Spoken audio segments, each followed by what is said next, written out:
Mortgage Nerd here, talking to you about more changes to reverse mortgages. It's almost like every time we turn, FHA or the government wants to come in and just beat the reverse mortgage down. A couple years ago in 2017, we had a change where it lowered the loan to value that a borrower could use by changing something called a floor to the rate.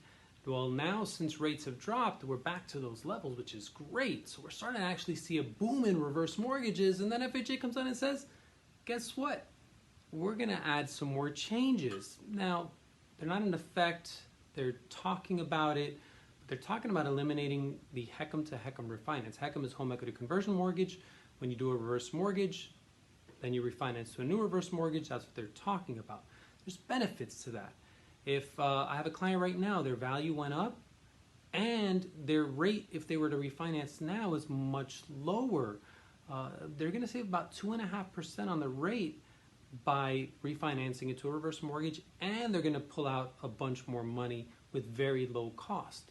So there's a benefit to it. There's also benefits for non-borrowing spouses. So if someone's under 62, one of the spouses, and you do a reverse mortgage with the other one as the borrower, which, by the way, one of the black eyes the reverse mortgage has is from the times when the non-borrowing spouse, the younger one typically, was not protected. So the older one would pass away. The younger one is out of the house. Sorry, too bad. That rule doesn't exist anymore. They've changed it. They've improved it. Now, by not allowing refinances, you're not allowing a non-borrowing spouse to be added as a borrower by refinancing. It doesn't make sense. You're only going to hurt the business more. You're going to hurt the seniors more. Change number 2, that doesn't make much sense. Right now, the limit, the loan limit as they call it, which is really the value, appraised value limit across the entire country for reverse mortgages, is $726,000.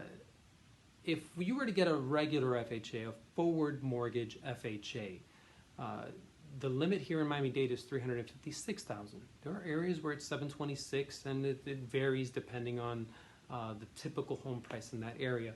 So they want to make reverse mortgages like forward FHA mortgages, in that instead of having what we have now where everyone is at a max of $726,000, it's geographical. It's up and down in different areas.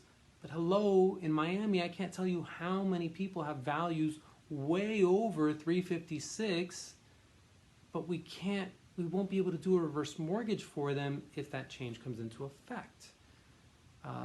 So, you know, it's terrible.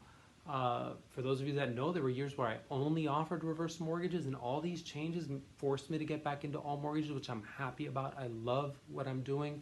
I love the diversification, and especially in moments like this where all of a sudden reverse mortgages start to boom because we're giving people a lot more money.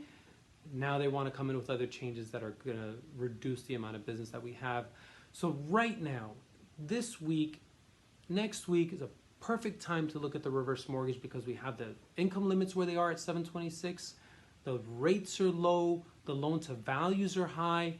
So we don't know what changes are going to come down the road, but we know for a fact right now is a good time for reverse mortgages if you know anyone who's looking into one.